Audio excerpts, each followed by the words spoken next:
Assalamualaikum warahmatullahi wabarakatuh. Alhamdulillahi rabbil alamin, alladzi anzala as-sakinata fi qulubil mu'minin yazdadu imanan ma'a imanihim. Ashhadu an la ilaha illallah wahdahu la syarika lah wa ashhadu anna Muhammadan abduhu wa rasuluh la nabiyya wa la rasula ba'dah. Allahumma salli wa sallim wa barik wa kallim ala nabiyyina Muhammadin wa ala alihi wa ashabiki wa man tabi'ahum bi ihsanin ila yaumiddin, amma ba'du. Qala Allah ta'ala fil Qur'anil Aziz, a'udzu billahi minasy syaithanir rajim. Laqad kana fi qasasihim ibratun liulil albab ma kana hadithan yuftara walakin tasdiqal ladzi baina yadayhi wa tafsila kulli syai' wa hudan wa rahmatan liqaumin yu'minun. Wa qala Rasulullah sallallahu alaihi wasallam fi hadithi, man asbaha minkum aminan fi sirbi mu'afan fi jasadihi indahu qutu yaumi faka'annama hizat lahu dunya. Sadaqallahul azim wa sadaqa rasulul karim wa nahnu ala dzalika minasyahidin. Alhamdulillahi rabbil alamin. Para jamaah sidang salat subuh Masjid Al-Ghufran yang insyaallah dirahmati Allah Subhanahu wa taala. Alhamdulillah, pada pagi hari ini Allah Subhanahu wa taala membimbing kita untuk bisa hadir bersimpuh bermuajahah dalam rangka talabul ilmi, yang semoga apa yang kita lakukan dicatat oleh Allah Subhanahu wa taala sebagai amal yang salih, dan semoga Allah Subhanahu wa taala menurunkan rahmat kepada kita. Karena Nabi mengatakan, idza ijtama'a qaumun fi baitin min buyutillah, jika satu kaum itu berkumpul di antara rumah-rumah Allah. Enggak bisa ya. Nyala bu. Idza ijtama'a qaumun fi baitin min buyutillah, jika ada satu kaum yang berkumpul di rumah di antara rumah-rumah Allah, yatluna kitabullah, yang mereka bertilawah, yang mereka membaca Al-Qur'an, wa yatadarasuna bainahum, sekaligus juga bertadarus, mengkaji mentadabburi kalamullah, illa nazalat alaihimus sakinah, kecuali Allah Subhanahu wa taala berikan ketenangan dalam hidupnya.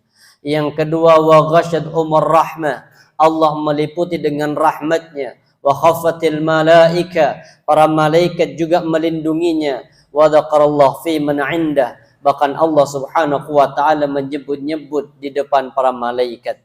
Maka alhamdulillah pagi hari ini Allah Subhanahu wa taala berikan kita kesempatan untuk bisa duduk bersimpuh. Semoga ini bagian dari tanda cinta kita kepada Allah Subhanahu wa taala. Baik, alhamdulillah pagi hari ini kita akan lanjutkan pembahasan kajian kitab kita. Kita bahas tentang masih di bab harta. Kemarin sudah kita bahas tentang godaan-godaan harta. Sekarang kita belajar untuk qanaah. Terutama kalau kita punya harta yang hilang, kita belajar untuk qanaah, dan kita juga belajar qanaah dari sesuatu yang Allah telah tetapkan takdirnya kepada kita. Tapi kita bahas dari satu kisah tentang Qarun. Qarun ini salah satu di antara kisah yang Allah abadikan namanya di dalam Al-Quran. Orang yang awalnya orang yang saleh. Yang Qarun ini masih sepupu atau mungkin ponakannya dari sepupu dari Nabi Musa alaihissalam. Kemudian Qarun ini awalnya orang yang salih, kemudian diuji dengan harta yang begitu banyak. Puncaknya kemudian Qarun ini membanggakan diri dengan harta yang dimiliki. Fa kharaja ala qaumihi, satu ketika dia melakukan parade, dia keluar fi zinatihi, bersama dengan kaumnya. Dengan apa? Untuk menemui kaumnya fi zinati, dengan membawa seluruh harta kekayaannya. Jadi kalau zaman sekarang tuh mungkin apa? Pamer harta. Jadi kan banyak orang yang sekarang kayak hobi gitu. Biasanya ada orang yang kaya dengan mobilnya, kadang ada apa? Ada parade. Ini sama, dia parade dengan seluruh hartanya. Qala, kemudian terbentuklah ada dua kelompok manusia di situ. Apa terbentuknya? Qala alladzina yuridul hayatad dunya. Maka orang-orang yang orientasi hidupnya hanya orientasi dunia, dia berkata, ya laita lana mithla ma utiya Qarun. Kata orang yang hatinya ada rasa sakit, hatinya yang tidak punya sifat qanaah dengan takdir Allah ketika melihat Qarun dengan semua perhiasan-perhiasannya, dengan semua kekayaan-kekayaannya, dia berkata, ya laita lana mithla ma utiya Qarun. Moga-moga kita diberi oleh Allah sebagaimana dia diberi kepada Qarun. Inna lahu hadzin azim, kata orang yang hatinya sakit menginginkan keduniaan, sungguh ia adalah orang-orang yang mendapatkan keberuntungan yang besar. Jadi kelompok orang ketika melihat Qarun mengatakan apa? Enak kalau jadi Qarun karena dia mendapatkan keuntungan yang besar. Ini kelompok pertama. Kemudian kelompok yang kedua, cara pandangnya berbeda. Wa qala alladzina utul ilm. Kalau yang pertama, alladzina yuridul hayatad dunya. Orang yang hanya orientasi dunia, sedangkan ini orang yang berilmu, orang yang saleh. Wa qala alladzin, dan orang-orang yang utul ilm, Allah anugerahkan ilmu, dia berkata, wailakum, celaka kalian, kata orang-orang yang berilmu, thawabullahi khairun. Thawabullah, pahala di sisi Allah khairun, lebih baik, liman amana, bagi orang-orang yang beriman, wa amila salihah, dan bagi orang-orang yang melakukan amal salih, wala yulaqqaha illa sabirun, dan ini tidak akan didapat kecuali hanya mereka orang-orang yang sabar. Ternyata dalam memandang orang kaya itu ada dua kelompok. Ada orang yang iri dan pingin seperti itu. Ada orang yang memandang tentang kehidupan akhirat. Kenapa? Karena semakin banyak harta yang diberikan, maka urusan akhiratnya makin berat. Makanya kemudian kalau kata Imam Hasan Al-Basri, beliau mengatakan apa?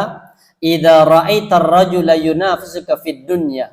Kalau engkau melihat orang yang mengalahkanmu tentang urusan dunia, artinya kalau engkau melihat ada orang yang lebih kaya daripada dirimu, fanafisu fil akhirah, maka kalahkan dia dalam perkara akhirat. Kalau ada orang sugih, ada orang kaya, maka jangan minder apa? Gak apa-apa kalah dunia. Yang penting menang akhirat. Yang paling indah itu kalau dua-duanya menang. Dunianya hasanah, fid dunya hasanah, sama fil akhirati hasanah. Jadi ada dua cara pandang di sini. Pertama, memandang dunia sebagai kebahagiaan. Yang kedua, memandang pahala di sisi Allah itu sebagai puncak kebahagiaannya.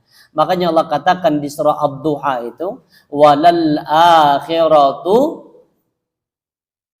khairul laka minal ula. Walal akhirah, dan kehidupan akhirat apa? Khairun, lebih baik bagimu, minal ula, daripada kehidupan ula. Ula itu artinya apa? Kehidupan dunia. Kemudian ini terus ini sampai pada akhirnya ketika Qarun itu diazab oleh Allah, dibinasakan oleh Allah dengan cara ditenggelamkan ke bumi. Fa khashafna bihi, maka kami, kata Allah, benamkan dia dengannya, wabidaril ar, masuk ke dalam bumi, fama kana lahu min fi'atin, dan juga bersamanya yansurunahu min dunillah, maka dia tidak ada yang bisa menolong kecuali Allah, wa ma kana minal muntasirin, dan tidaklah termasuk orang-orang yang dibela ataupun ditolong. Jadi ketika Qarun sudah masuk ke dalam tanah dengan seluruh harta bendanya, maka orang-orang tadi yang menginginkan kehidupan dunia baru sadar. Ini kata orang yang menginginkan dunia apa? Wa asbahal ladzina tamannau makanahu bil ams. Dan orang-orang yang sebelumnya mengharapkan agar menjadi seperti Qarun, baru dia berkata apa? yaqulun wa ka'anna Allah yasutur rizqa liman yasha. Aduhai benarlah engkau ya Allah yabsutur rizqa, dia engkau ya Allah kadang apa? Yabsut, meluaskan, melapangkan rezekinya liman yasha, kepada siapa yang Allah kehendaki min ibadi, dari hamba-hambanya. Wa yaqdir, dan Allah pula menyempitkan. Jadi kadang Allah meluaskan rezekinya bagi hambanya, dan kadang pula Allah menyempitkan, dan ini sudah sesuai dengan takaran apanya? Takdir. Makanya kemudian Allah tetapkan untuk konsep rezeki. Rezeki sama ajal ini disebut dengan apa? Qadha. Rezeki sama ajal namanya qadha, tidak bisa dirubah. Yang bisa dirubah itu apa? Amal sama surga ataupun neraka. Ini namanya takdir. Jadi ada namanya qadha, ada namanya qadar. Kalau qadha ini ketetapan Allah sejak zaman azali dan nggak bisa dirubah. Apa qadha itu? Ada dua. Pertama yang dicatat, yang ditetapkan oleh Allah, pertama rizki, bikat birizkihi. Jadi qadha kita itu rizki. Apanya? Jumlah rizki yang Allah tetapkan pada kita sudah paten. Baru kemudian Allah akan turunkan, dan rezeki tidak akan pernah habis kecuali jatah rezekinya sudah habis, maka orang itu akan meninggal. Terus apa yang berubah? Yang berubah itu bukan jumlah rezekinya, tapi kebarokahan dalam rezeki. Makanya kemudian kita minta wa barakatan fir rizki, minta rezeki yang barokah. Kemudian para jamaah rahmati Allah, rezeki gandengannya pasti sama ajal. Sedangkan yang qadar itu masih bisa berubah sesuai dengan usaha sumbangsih yang dilakukan dalam manusia. Apa yang bisa berubah? Amal. Sama apa lagi? Surga ataupun neraka. Karena setiap diri kita Allah berikan 4 ketetapan. Bikat birizkihi, satu rizkinya. Yang kedua apa lagi? Wa ajalihi, ajal. Yang ketiga wa amalihi, amalnya. Makanya kita bisa seperti ini, itu bukan karena kita yang hebat, tapi Allah yang memberikan kemudahan. Yang keempat, sakin am sa'idun, surga ataupun neraka. Maka kemudian ketika peristiwa Qarun dengan perhiasan seluruh hartanya ditenggelamkan oleh Allah, maka membuat kesadaran orang-orang yang tadi menginginkan dunia berubah. Dia hanya mengatakan apa? Wa ka'anna Allah yabsutur rizqa liman yasha wa yaqdir. Benar ya Rabb, engkau meluaskan rezeki kepada siapa yang engkau kehendaki, dan engkau pula ya Allah yang akan menyempitkan siapa yang engkau kehendaki. Laula an mannallahu alaina la khasabina wa ka'anna Allah yuflihul kafirun. Kalaulah engkau tidak melimpahkan karunia kepada kami ya Allah, niscaya engkau juga akan memedamkan kami. Aduhai celaka, tidak beruntung orang-orang yang kufur. Ini kisah dari Qarun yang memberikan pelajaran kepada kita bahwa orang yang kaya, yang sombong dengan kekayaannya, maka Allah binasakan proses kematiannya di dunia, lebih-lebih nanti di hari kiamat Allah jauh lebih binasakan dan Allah jauh lebih hinakan dia. Kenapa? Karena kesombongannya. Makanya kita jangan pernah merasa sombong. Belajarlah kita untuk punya sifat qanaah. Apa qanaah itu? Qanaah itu ya nerimo lah, bahasa orang Jawa nerimo apa lah. Belajar nih loh, kayak kalau orang ini ada orang yang santai hidupnya gitu.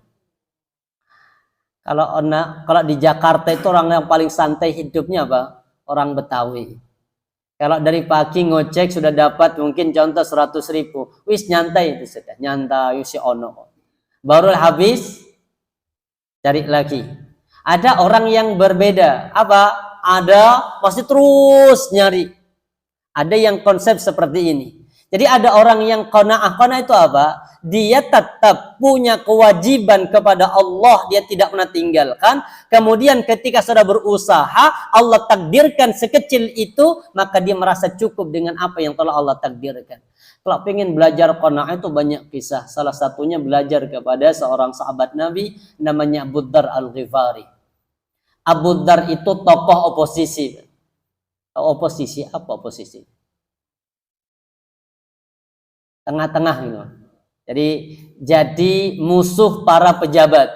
Tapi dalam bukan negatif ya beliau. Oposisi beliau itu bukan kebijakan dalam pejabatnya, tapi beliau semua oposisi itu dalam gaya hidupnya para pejabat. Makanya kemudian beliau itu tinggal dimanapun itu jadikan musuh. Pernah tinggal di Syam, di Palestina pernah tinggal beliau. Ya musuh juga. Bahkan musuhnya siapa?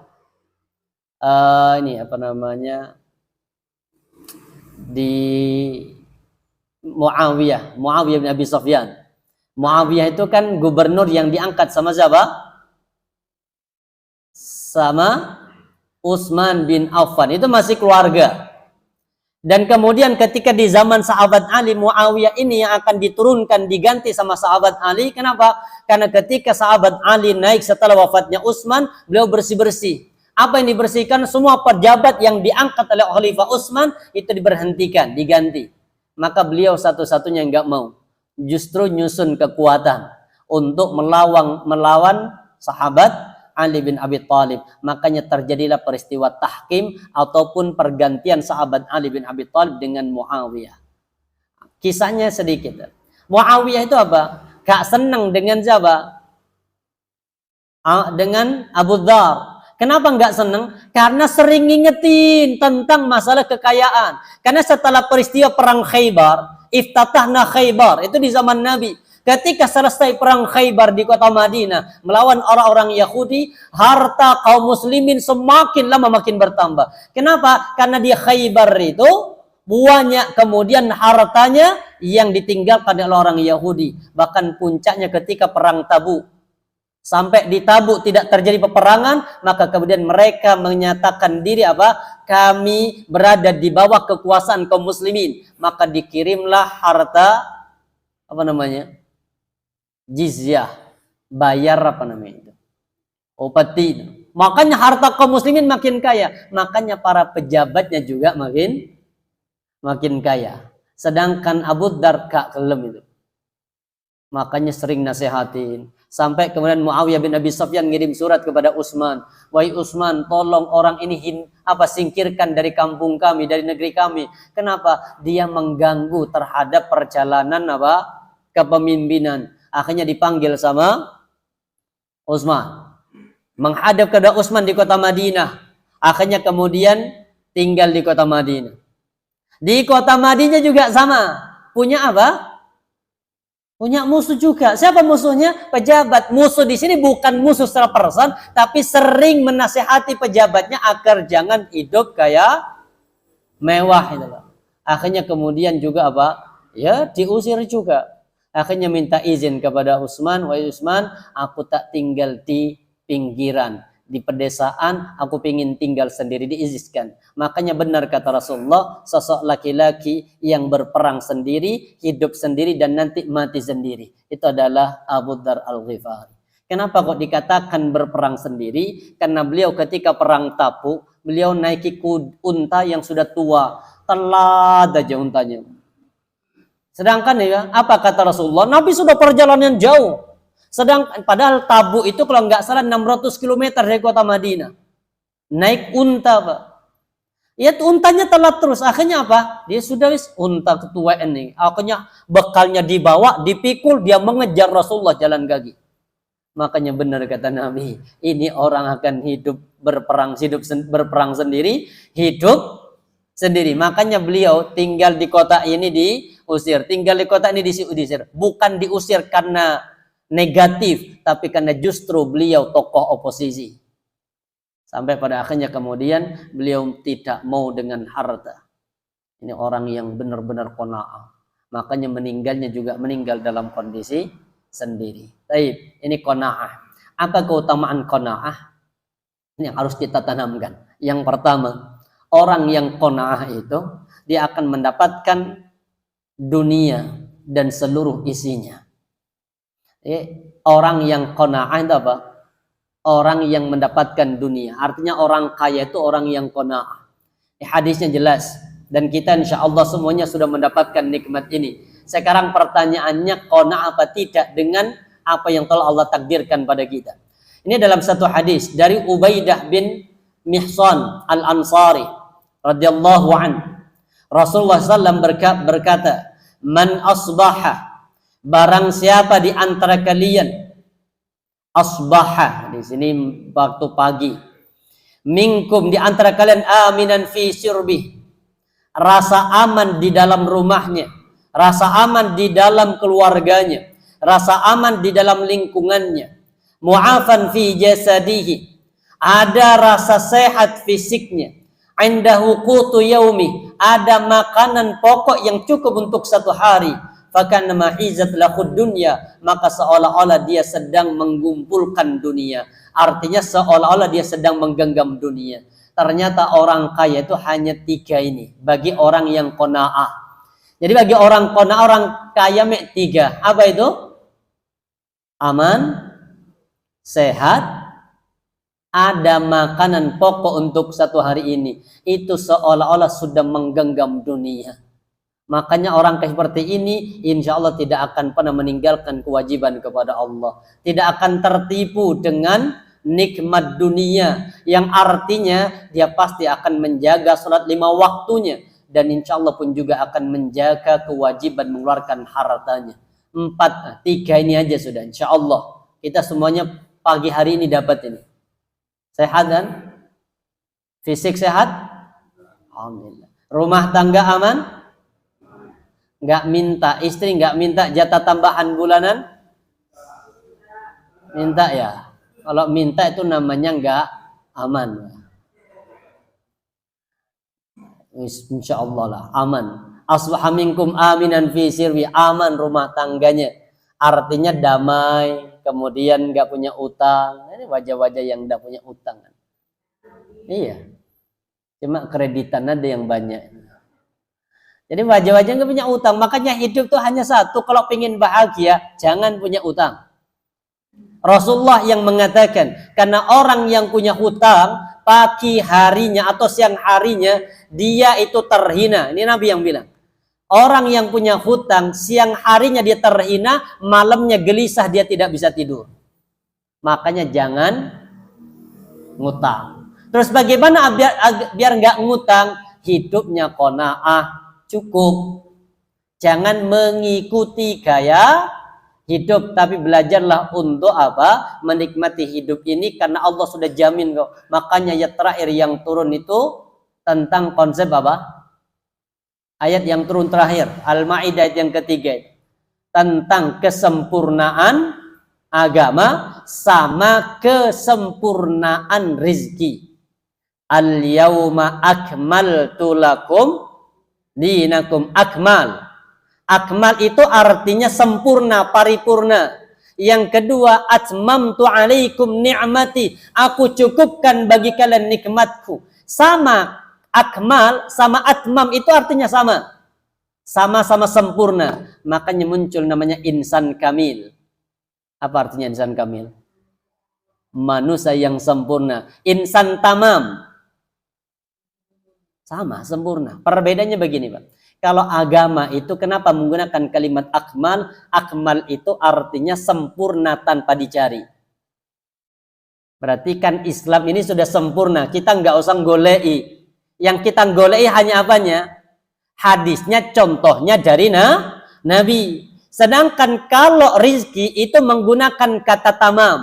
Tamam itu akan sempurna setelah ada ikhtiar, setelah ada usaha. Itu baru namanya tamam. Kalau kamil, sempurna dari sononya. Sedangkan tamam, orang yang akan mendapatkan kesempurnaan setelah ada ikhtiar, usaha. Jadi kalau kamil itu apa? Dari sana memang sudah sempurna. Hidup wis enak gitu. Kalau pejabat itu apa?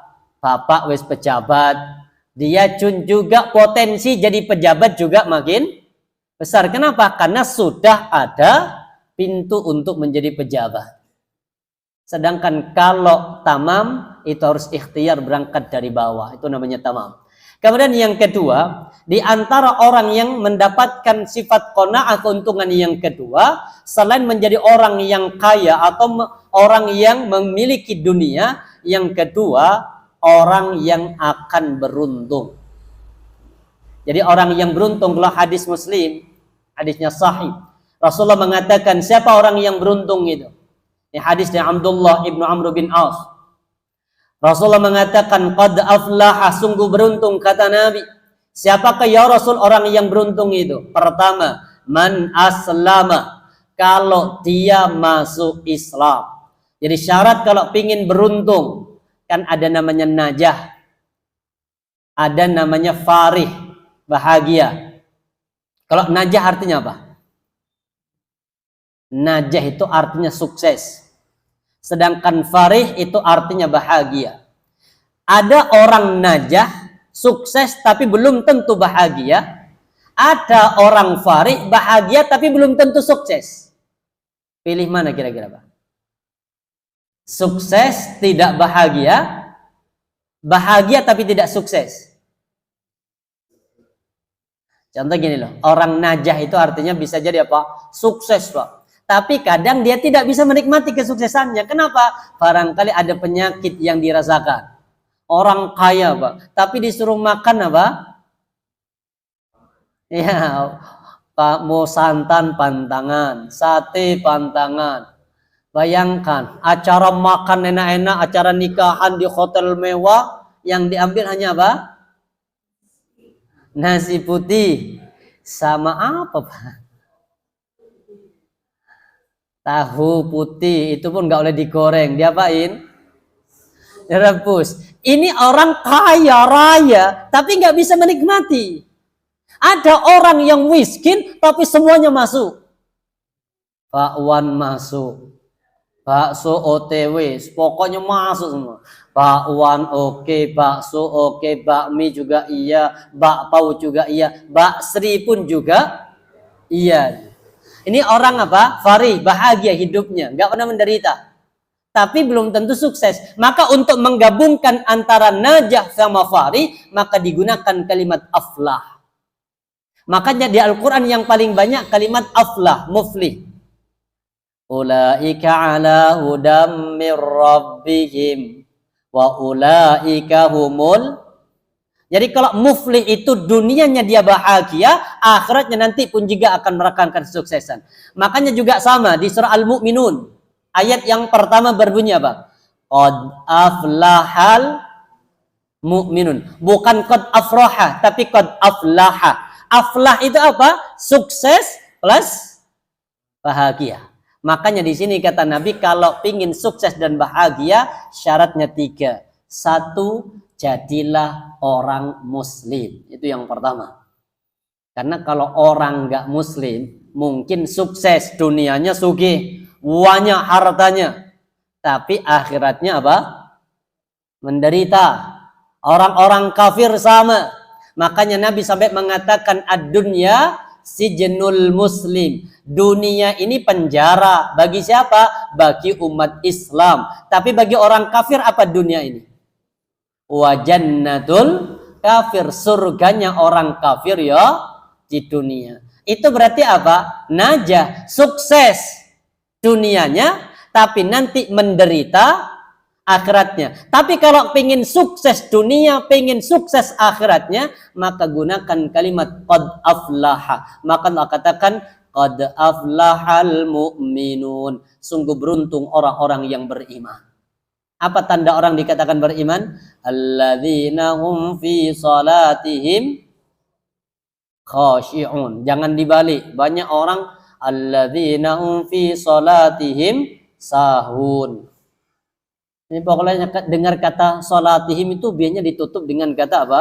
sahun. Padahal yang beruntung itu khasyi'un, orang-orang yang khusyuk dalam salatnya. Yang kedua, orang yang beruntung, orang yang sukses, aflah yang kedua, waruziqa kafafa, Allah memberikan rezeki yang cukup. Kafaf, cukup.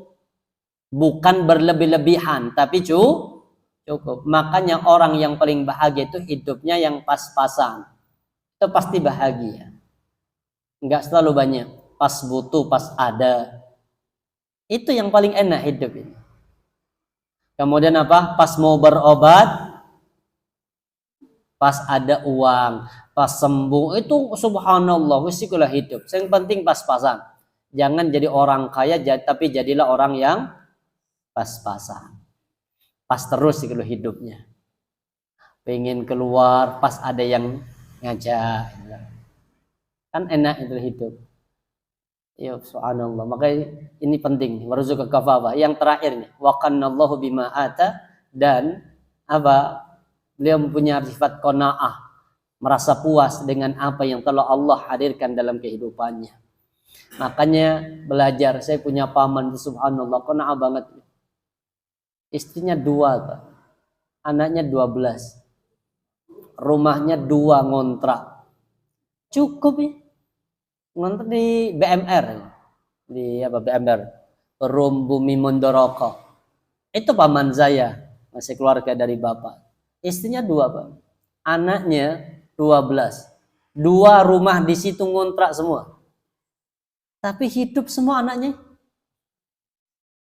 Sampai paman saya dari Pandaan tuh tanya, kamu kok bisa? Kalau menurut logika saya, logika kita manusia, nggak akan cukup. Wong kerjanya hanya bikin susu, kedelai. Sebelum habis sholat subuh apa? Diantar, nanti jam 9 sudah pulang. Selesai. Sholat duha. Selesai gitu Pak. Ya Allah, gitu kerjanya. Tapi kok cukup? Kenapa yang suami PNS, istri PNS, itu sih mengkhawatirkan, wis luruh cukup mana? Kenapa? Karena pikirannya takut nggak cukup. Ya Allah, belajar ternyata. Benar, beliau kalimatnya hanya satu. Apa katanya ketika paman datang? Kalimatnya, kamu itu belum sampai ilmunya ke situ. Beliau menerapkan satu hadis Nabi. Apa kata beliau? Lau annakum tawakkaluna 'ala Allah haqqa tawakkuli. Seandainya hidupmu itu benar-benar bertawakal kepada Allah, la ruziktum, sungguh kalian akan dikasih rizki oleh Allah. Kama yarzuqut thair, sebagaimana dia Allah ngasih rizki pada seekor burung. Yarju imaso, burung berangkat pagi, nggak ada burung berangkat sebelum subuh. Burung berangkat apa? Pagi, habis subuh. Itu pun ketika matahari sudah berterbit, artinya sudah bersinar setelah menunaikan kewajiban kepada Allah. Kemudian apa? Dalam kondisi perut kosong. Wa yaruhu bitana, dan burung itu pulang sore. Gak ada burung pulang habis isya. Pulang sore dalam kondisi apa? Bitana, batnun, dalam kondisi perutnya kenyang. Makanya kalau ada orang pulang malam itu malu. Malu sama siapa? Malu sama burung.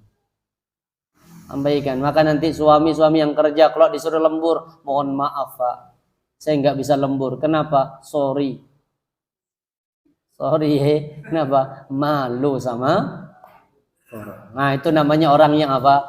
Qanaah. Artinya qanaah tawakal itu bukan berarti orang yang diem. Memang kalimatnya begini, at-tawakkalu mahallu al-qalb. Tawakal itu tempatnya di hati. Wal amalu dhahirah, sedangkan amal dhahir, usaha perbuatan, tidak mencederai dari tawakalnya hati. Kalau setelah kita usaha kemudian tawakal kepada Allah, kalau hasilnya sesuai dengan apa yang kita harapkan, maka itu bagian dari kemudahan oleh Allah. Tapi kalau hasil tidak sesuai dengan apa yang kita harapkan, maka itu bagian dari takdir. Kayak jenengan milih kemarin, sudah usaha sudah, ikhtiar sudah, kemudian berjuang juga sudah, doa juga sudah, nyoblos juga sudah. Berarti tinggal apa nih? Tinggal nunggu hasil. Hasilnya siapa yang punya? Allah. Baru kemudian Kalau ternyata pilihan jenengan 02 menang, berarti itu bagian dari kemudahan. Ingat ya, belum tentu diridhoi, beda lagi.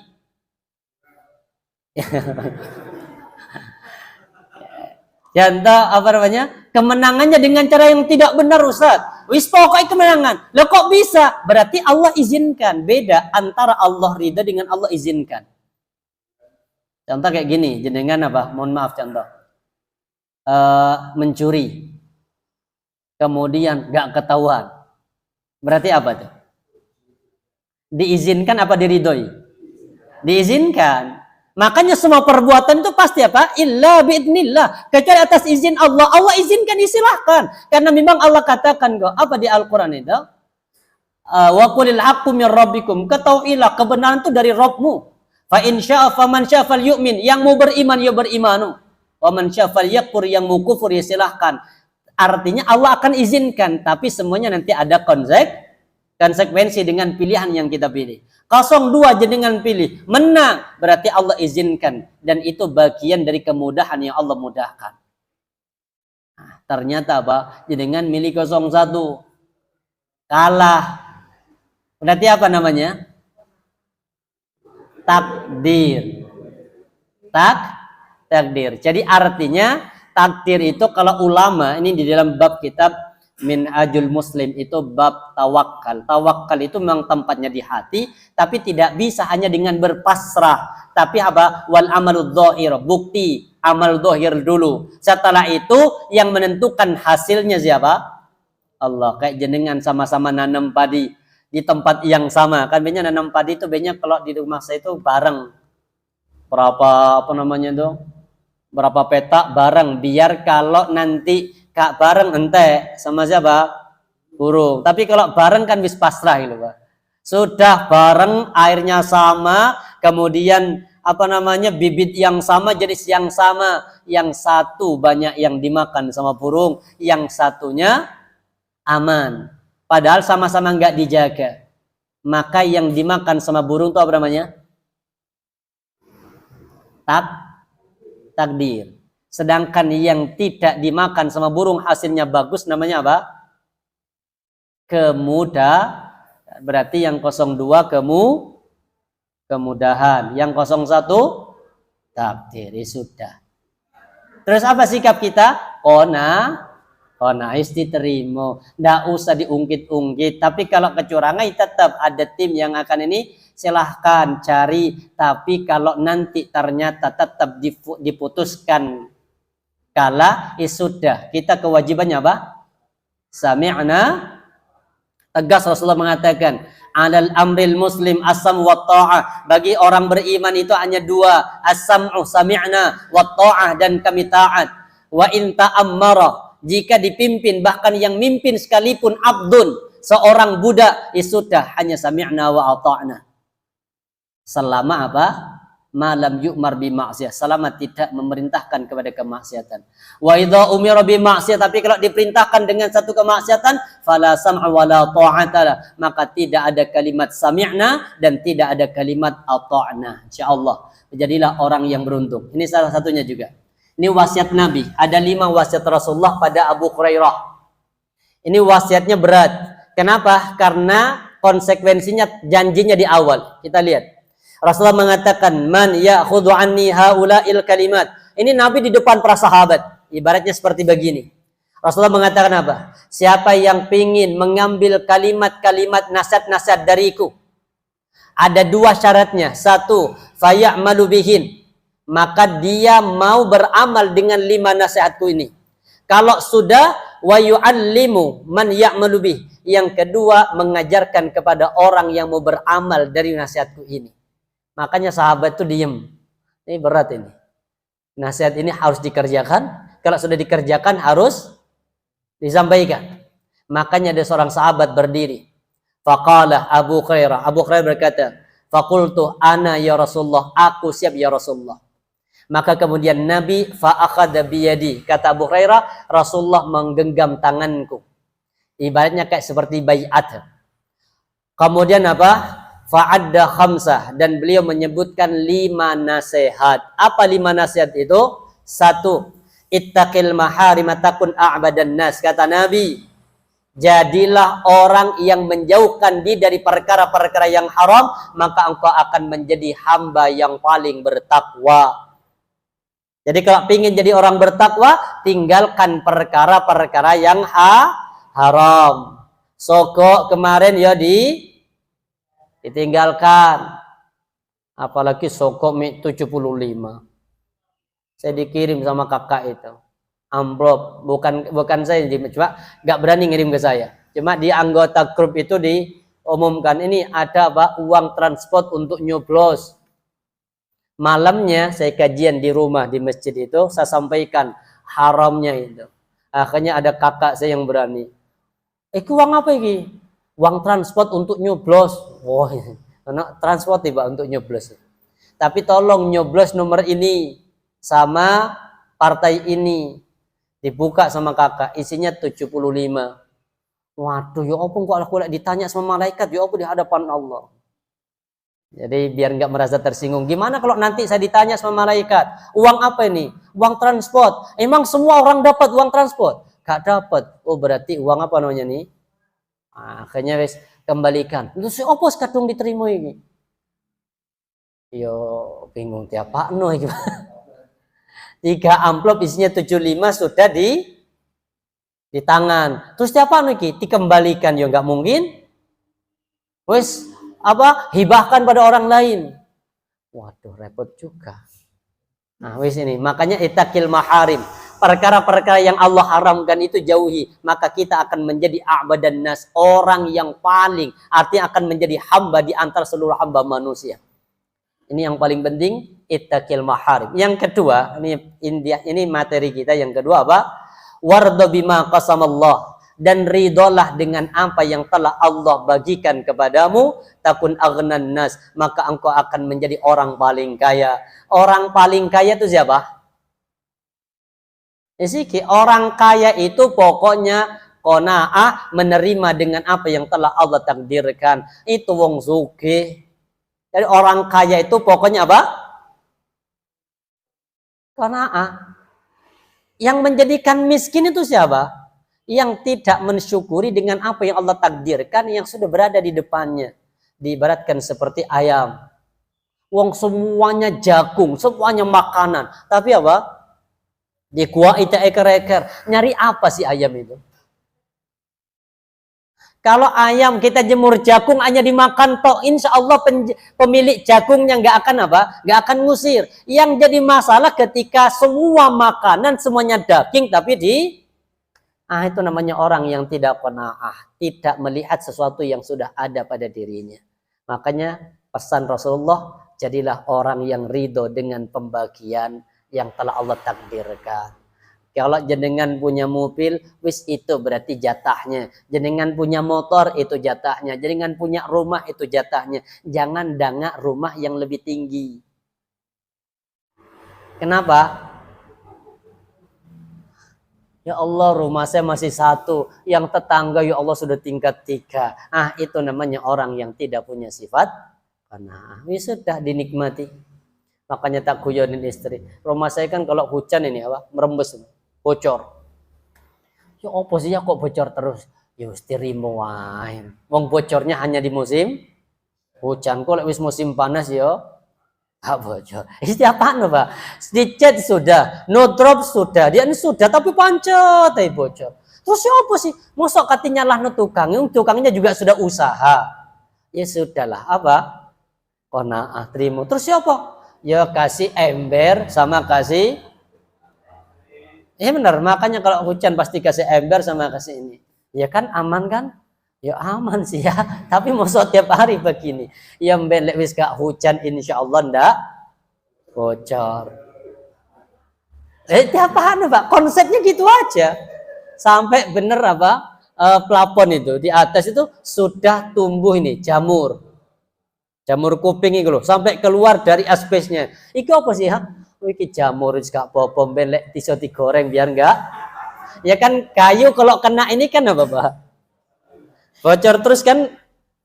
Ya no drop. Wis no drop sudah. Campur dengan apa namanya? dengan bukan semen lagi. Fox itu loh, apa namanya itu?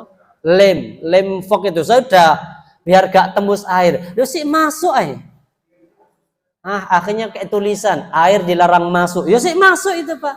Ya sudah dinikmati. Insya Allah musim kemarau nggak bocor. Insya Allah itulah gaya hidup. Insya Allah. Cara pandangnya berbeda. Gimana? Nanti apa lagi Pak? Muring-muring sama ini sudah Pak.